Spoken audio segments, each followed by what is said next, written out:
What's going on, everybody? Welcome back to the Realms of Metal. Eddie here, back with you from nowhere, my happy place here in the woods in PA. It is Saturday, early afternoon, man. I'm chilling here, listening to some records and enjoying my 4-day weekend. Although I've pretty much worked every day on my 4-day weekend so far. I guess it beats commuting into work. I can log in and do some stuff remotely here, and I've had to like log in every fucking day and do something. So just the way it goes. But at least I don't have to commute. So that said, we're gonna do a love 'em or hate 'em part 2 today, and I did a love 'em or hate 'em video a couple days ago, and it got a good response. Everybody seemed to like it.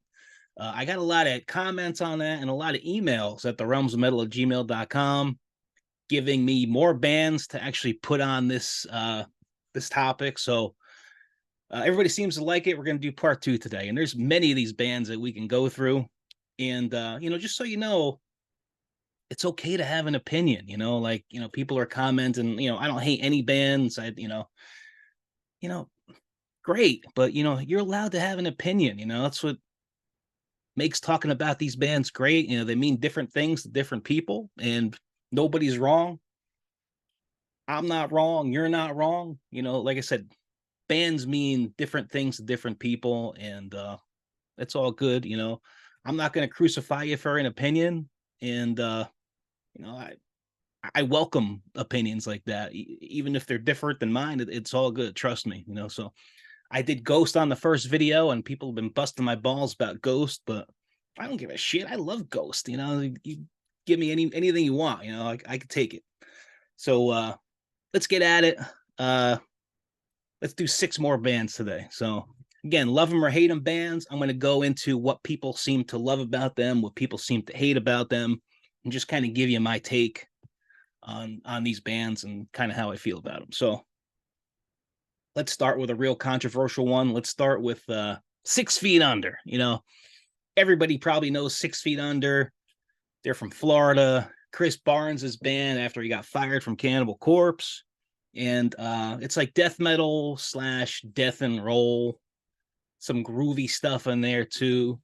And very different from Cannibal Corpse. Cannibal Corpse is just like brutal and you know technical, and you know 6 Feet Under is the anti that. Formed in 1993 in Tampa, Florida. They've got 18 records out, if you can believe that. And 4 of them are covers records.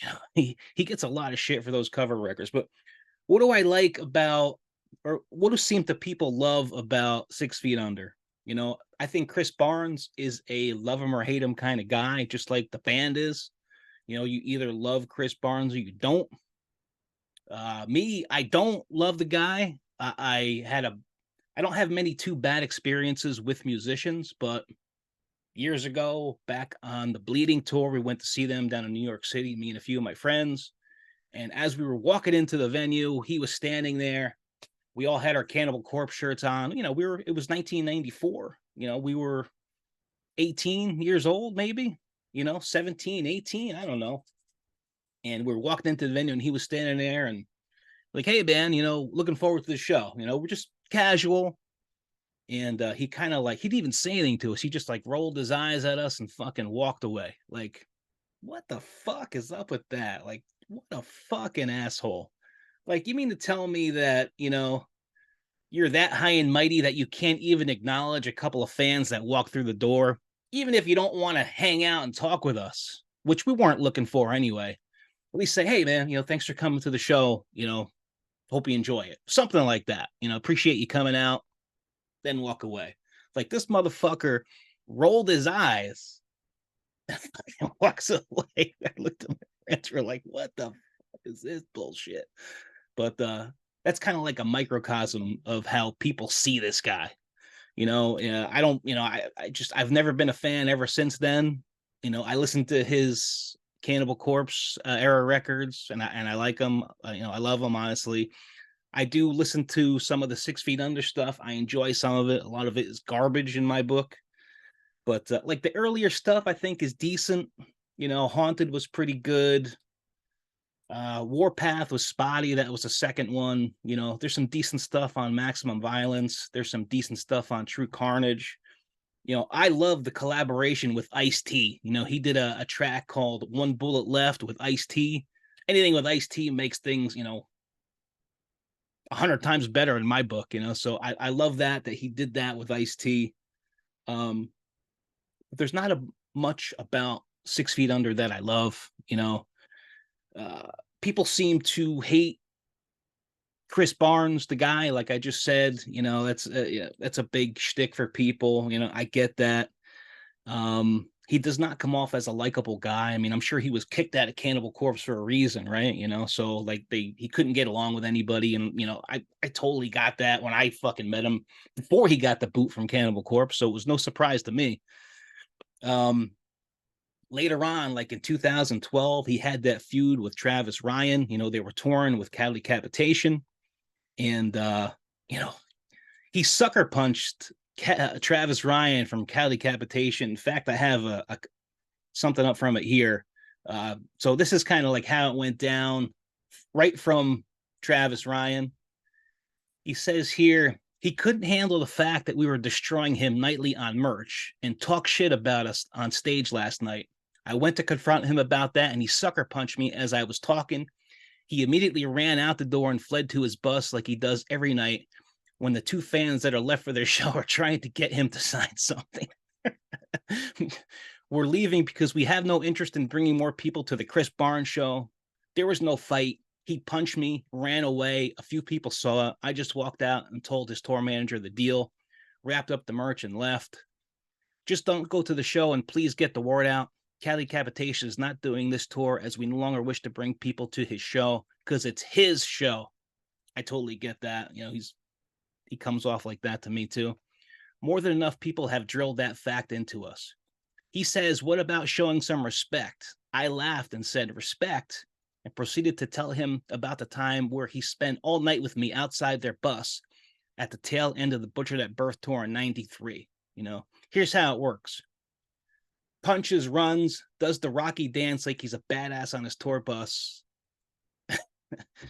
Yeah, like I actually saw Cali Capitation shortly after that. They did like a headlining club tour, and I went to the merch booth, and Travis Ryan was there, and I bought a Monolith of Inhumanity shirt from him, and I was just saying, say, hey, you know, like props to you guys for fucking leaving that tour. I think that's cool as hell. I think the guy's a dick too, and he didn't have too many nice things to say about Chris Barnes that night, you know. So it had just happened a few months prior, I think. So I think that's pretty cool.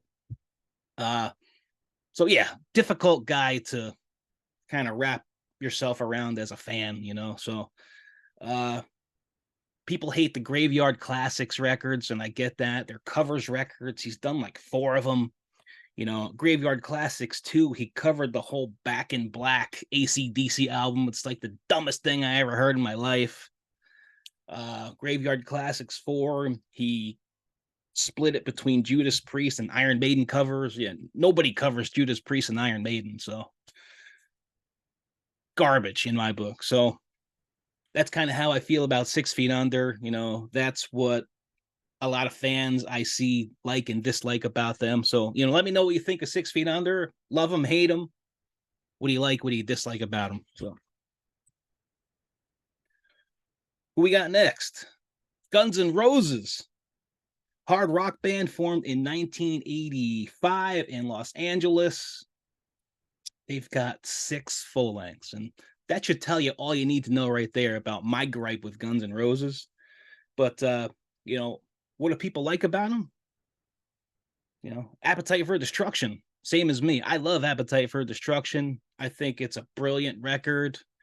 I think it's probably the best hard rock album ever in my book. I think it's actually better than anything AC/DC put out or any of those hard rock bands, you know, from that era, even the 70s, you know.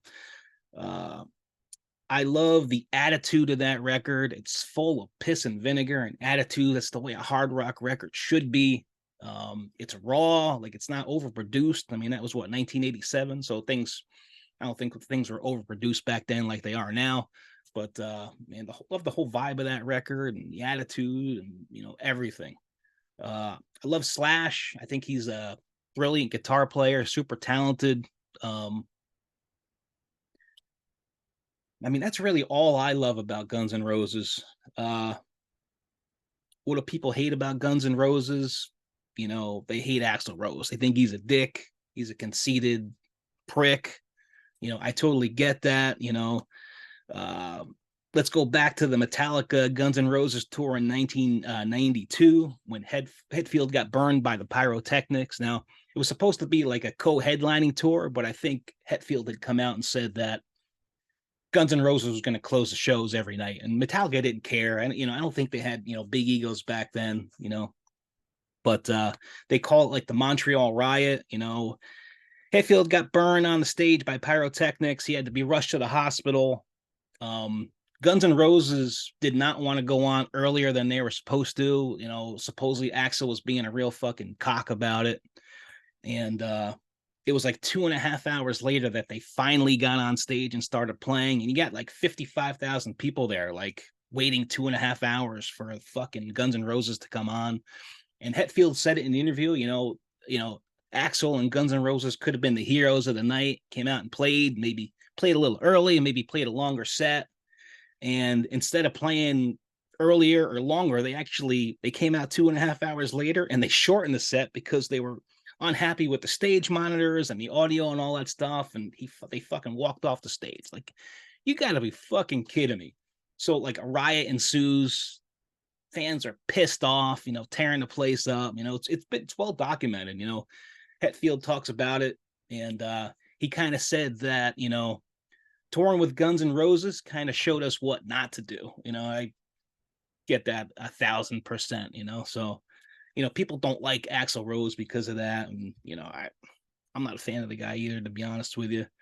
I think that they're extremely overrated. I mean, just a couple years ago, they're playing stadiums, baseball stadiums, and I mean, come on, like you have, fuck, for a band that's been around since 1985, almost 40 fucking years, you have 4 full lengths and 2 EPs. Like, give me a fucking break. I mean, the last one was what, 2008, Chinese Democracy, which was complete garbage, And to me, like, they're a complete nostalgia act at this point. I would have no desire to see Guns N' Roses ever. Maybe back in the day, yeah, but definitely not now. I think they're completely overrated and a nostalgia act. Like, Appetite is what it is. I love it. I just told you I did. But then the Use Your Illusion records, 1 and 2. I mean, Use Your Illusion Part 1, you got 16 tracks. Part 2, you got 14 tracks. So you got 30 tracks altogether there, right? Part 1, I think, has 3 good tracks out of 16. And for me, it's Live and Let Die, which is a cover. Don't Cry, good track. November Rain, good track. Part 2, you had 14 tracks. I think 1, 2, 3, I think 4 of those are good. And one of them is another cover. One of them is Knocking on Heaven's Door. It's Bob Dylan cover. Civil War is good. Yesterday's is pretty good. And You Could Be Mine is actually a brilliant track. I love You Could Be Mine. That was in Terminator 2, do you remember? So you got 7 tracks out of 30, Now, that's just my opinion on what's good and what's not on that double record. But, and then what do you have after that? I mean, you had the fucking Spaghetti Incident. Was that even a real record? Like, I don't even know. Like, I just, the band's output to be, as long as they've been around, to only have that, I think is just speaks volumes. I really do. They're shot, they're done. I know that they were working on some newer stuff, and I did hear a couple of newer tracks here or there, but man, they're garbage. I got to be honest with you. So, like I said, complete nostalgia act. Let me know what you think of Guns N' Roses. Do you love them? Do you hate them? Are you in the middle?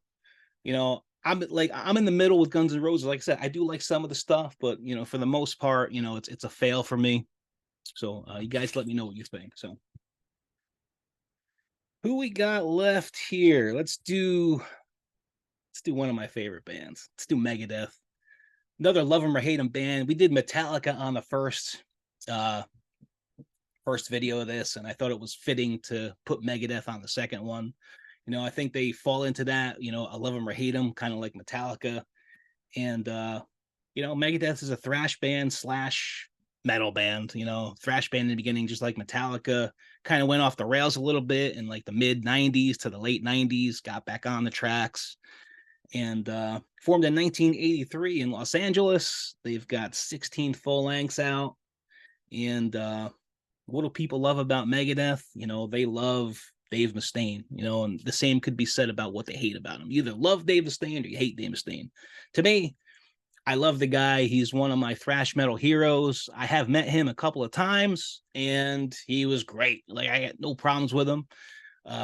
He's very outspoken. People don't like that about him. I love it, man. I think we need more of that. Like, I think that is what the metal community is missing right now. Outspoken people, outspoken musicians. I would love to hear, banter from a guy like Billy Milano again. I know MOD's coming out with some new stuff, but I love outspoken musicians. I love musicians with opinions. I love to hear all that stuff. I may not agree with them all, but I think we need more of that. So I think he's an amazing songwriter. He's got such a signature style of playing the guitar. Megadeth's discography, especially the early stuff, means a lot to me. Metallica was my gateway band, but Megadeth was, the second shortly right after, and I fell in love with So Far So Good So What. That was my first record, and I went back to the older ones, and then we got Rust in Peace a few years later, which is another masterpiece. And like Megadeth walked on water for me back then. They really did. Very fond memories of growing up listening to this band, and what do people hate about Megadeth? They hate Dave Mustaine. They say he's a conceited prick. I'm sure he has been and could be, but when I met him, he was not like that. Very hard to get along with, hence all the lineup changes. And just like we talked about on the first video with Tobias Forge from Ghost, Dave Mustaine, it's Megadeth, it's his baby. He has a vision for what Megadeth should be, what he wants it to be, and he's pretty damn successful. You can't argue with his success. Control freak, sure. I don't have a problem with that. I love what he's doing. Like I said, some of the mid 90s to late 90s stuff was, but I mean, for the most part, the whole discography of Megadeth, I really like it. Even the later stuff, the modern stuff, I love that they're still doing it. Some people say that Megadeth went too mainstream, just like Metallica. Yeah, I could see that in the mid 90s, sure.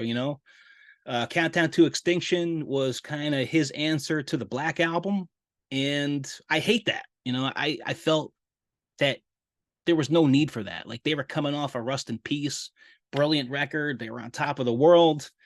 And for him to kind of mimic what Metallica did, prior with the Black Album, making the songs a little bit more accessible, I didn't like that. I mean, I like Countdown to Extinction. In all honesty, I like it better than the Black Album. It's got a little bit more bite, in my opinion. It's a little heavier, in my opinion. But for Mustaine to follow that suit, I really didn't think he needed to do that, man. I really wanted a Rust in Peace Part 2. I'm sure everybody did. We didn't get that, but what did we get after that? We've got where are you? Rust in Peace. Countdown was 92. Then you've got Euthanasia was 94. Very mainstream record. Definitely lighter than Countdown to Extinction. 97, you got Cryptic Writings. I didn't love that one. There's some decent stuff on that one. Then you had Risk in 99. So yeah, it's that period of Megadeth is sort of a low point, but like I said, taking his whole discography into consideration, I love Megadeth a lot more than I do Metallica, that's for sure. That's kind of how I feel about Megadeth. Let me know what you think. You love them or hate them. I know it's a mixed bag, especially in my circle of friends. Most of my friends don't like Megadeth. I get it. Like what you like. So let me know what you think of Megadeth. Leave the comments below. So let's go on to how about a band called Liturgy? It's a black metal sort of avant-garde style from Brooklyn, New York, formed in 2005. This band triggers a lot of people, and I can't say I'm super familiar with Liturgy. In the past couple of days, I mean, I have heard some of the stuff, but in the past couple of days, I've just been kind of reading what I could on them and watching interviews and stuff. And they have six full lengths. And what people seem to love about them is how different they are. They are different from your traditional black metal band. They call it avant-garde black metal. To me, listening to their music, it reminds me of, hipster black metal, like a new sort of hipster style stuff. It's very hard for me to grasp, their style of music. Um, I don't hate it, although it's not my thing. I call it like kind of Starbucks black metal, black metal that you'd hear in a coffee shop, somewhere. Like it just, I get why all the purists hate this band. And like I said, I don't hate them. I'm just not into them. The vocalist for Liturgy is a woman called Hunter Hunt Hendricks. She wrote a manifesto called Transcendental Black Metal, which didn't go over well in the whole black metal community. You can read it yourself and see what you think. I mean, she's kind of out there in my book. She's kind of, I watched some interviews. She's very sort of high on herself. She comes off as very pretentious. The band's music comes off as pretentious, which turns a lot of people off. Um, Let me know what you think. I'm not a fan, although I don't hate Liturgy. Let me know what you think. Leave the comments below. Let's talk some hard rock. Let's go to Aerosmith. Formed in Boston in 1970. They've got 15 full lengths. I think they're on their farewell tour, if I'm not mistaken. I don't know any of the dates or anything, but it's not like I would go see Aerosmith anyway. I mean, I don't hate Aerosmith. I definitely don't love them. They've written some timeless songs, just like Kiss has. And I compare them to Kiss a lot because their discography to me is very spotty. They've got some brilliant stuff. They got some real duds in there. The early Aerosmith was really good, I think. And even the stuff going into the 80s, I think was good. Like some of the stuff on Permanent Vacation and Pump and stuff like that. But some people call them the greatest rock band of all time. That's what they love about them. Hey, if you think so, great. I mean, I don't think so. Uh, like I said, they've written some Stone Cold classics. What I really love is the barriers they broke down when Run DMC covered Walk This Way. They did the video for that. Aerosmith was in the video. I remember that, from the 80s. And that's really kind of what got me into Run DMC is seeing that rock and rap crossover. They broke boundaries with that. And I think that's brilliant in my book, the way Aerosmith embraced that, and the video was amazing. Like the video was so much fun. Run DMC covered the track really well. And I love Run DMC to this day, probably going back to that video. um, I think that Steven Tyler's voice is very unique sounding, when he's singing or when Aerosmith is on, it's him. And I like his voice. I always have. I think Joe Perry is super talented, always did. Although they were never really my favorite band. They're a band that I listen to casually here or there. Why do people hate Aerosmith? They hate Steven Tyler. I'm finding, they say he's creepy. And doing some digging on Steven Tyler, I can't disagree with that. He adopted a 14-year-old girl and got her pregnant a couple years later. Like the parents actually signed her over to him. Like how fucking fucked up is that? So he's definitely has some shit going on that I don't want to know about, and you probably don't want to know about either. But that seems to be the big consensus why people dislike Aerosmith is because of Steven Tyler. And it's creepy, but let me know what you think. You love Aerosmith? You hate Aerosmith? Let me know. Last but not least, let's cause some controversy here. Let's go with Pantera. Formed in 1981 in Arlington, Texas. They had 9 full lengths out. Kind of glam metal in the beginning, / heavy metal later. Cowboys from Hell to me was sort of a thrash record when that came out, and turning into a groove metal band after that. My first record was Cowboys from Hell.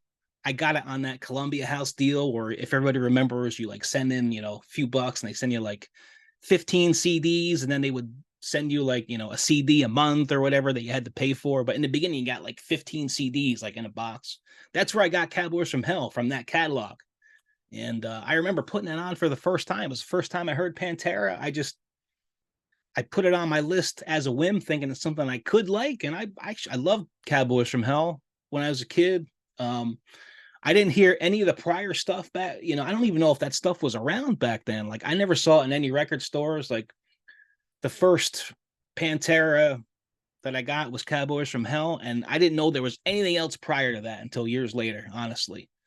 Then you had Vulgar Display of Power. Pantera was a fucking juggernaut, man. When Vulgar Display of Power came out, they fucking blew up big time. And, that was a pure groove metal record. But I loved it back then. I really did. What do I love about Pantera? I love the attitude, starting with Cowboys from Hell. Phil Anselmo, shaved head, strength tattooed on his head. He was like the rebel's rebel. As a kid, I clung to that immediately. Diamond Daryl was Diamond Daryl back then, and before it was Dimebag Daryl. Super talented, severely missed, great songwriting, starting with Cowboys from Hell for me. I saw him a bunch of times live back then, and I'll get to that in a second. I'll get to what turned me off of Pantera in a second. But what do people hate about Pantera? They hate Phil Anselmo, and as much as I liked Phil Anselmo in the beginning, I ended up not liking him later on. And not because of this reason, but for another reason. People say he's a racist. Everybody has probably seen that rant where he was on stage doing the Nazi salute. And of course that went viral, and he got a lot of fucking backlash over that. I mean, it's a dumb fuck thing to do. He was probably drunk, do I think the guy's a racist? No, I don't think he's a racist. I really don't, just a stupid fucker. But, let me know what you think. People don't like Pantera because they feel they're associated with the South. Like Dimebag used the Confederate flag on his guitars and, all kinds of stuff. And they translate that to being racist, which it's not. It's so stupid. But that turns a lot of people off to Pantera. Some people say they went too mainstream, too popular. It's just dumb. Like what you like. We said it on the first video. Like what you like because you like it, no matter how popular it is, or trendy it is. Some people say they're generic sounding. Maybe, I don't know. Like, if you don't like the way they sound, don't listen to them. But I never really thought they were generic sounding. I think they definitely had their own thing going. Although, I think they definitely stole a note or two from Exhorder, back in the day. So I seen them a few times in the 90s. I seen them once. Typo Negative opened up for them at the Civic Center. Seen him again at the Civic Center. I forget who was with him. Maybe it was fucking Motorhead. I don't remember who the second time was. But for the third time, we went to the first Ozfest. That was 1997. We went to Giant Stadium, and Pantera was on that. I think I talked about it here on the channel. That was the first Ozfest. Ozzy, Sabbath, Fear Factory, Pantera. I think Typo Negative was even on that one too. Like Machine Head was on it, Marilyn Manson. So Pantera's playing their set. Now, me and my wife went to that one. We weren't married at the time. That was 1997. That was way back. But we were in the mezzanine. I got mezzanine seats because, just in case it rains, we wanted to be over something, you just don't know. You don't want to be fucking out in a fucking storm watching this shit. Plus, I had her with me too, so it was just the two of us. So we were in the mezzanine, kind of in the middle, watching Pantera. some of the fans started getting out of hand on the lower level, like jumping onto the field. Then, the Jersey State Troopers came out and tried to, like, you know, keep people from doing that, pretty much. Phil had a real problem with that. He was calling all the Jersey State Troopers pigs and, come up here and fight me, just really aggravating the situation. And the more he said, the more people jumped onto the field, and telling the cops, fuck you, come up here and fight me, you fucking pigs, blah, blah, blah. Now, I'm not a cop hater. I think cops, I support the police. I really do. I think that there's good people and bad people in all walks of life. You got bad cops. I mean, I've had run-ins with cops who are great and run-ins with cops who are complete fucking assholes. You have bad doctors, you have, bad teachers, you have bad politicians, pretty much all the politicians are bad, right? But the only thing you're gonna accomplish by egging everybody on is get your fans hurt. And that really turned me off. Like, you got to think of stuff like that. Like, if I entice the crowd to jump on the field and tell them to fuck the police and fight the police, who's going to get hurt? It's not going to be you, asshole. It's going to be your fans. I mean, I was telling my wife in the stands while it was happening, it was almost like a fucking riot. Everybody jumping onto the field, and the state troopers are trying to, like, calm everybody down and get order in the fucking stadium. And you got this asshole egging everybody on. So just didn't sit well with me. After that, I kind of lost it for Pantera. I mean, I did buy the records and I listened to him here or there, but I never went to see him again after that. It just completely turned me off. And, that's kind of how I feel about Pantera these days. But as far as the reunion going on right now, people seem to have a real problem with that, without Vinny and Dime. Rex Brown has come out and said that, this is not a tribute band. This is the real Pantera, and fans are having a real hard time with that too. So I'm either way, I'm partial. I don't give a shit whether they consider it a tribute or a reunion or whatever. I'm not going to see it, but I know fans have a problem with that. So here we go. We got 6 more bands. Let me know what you guys think. Drop the comments below. Do you love them or hate them? What do you love about them? What do you hate about them? Let me know.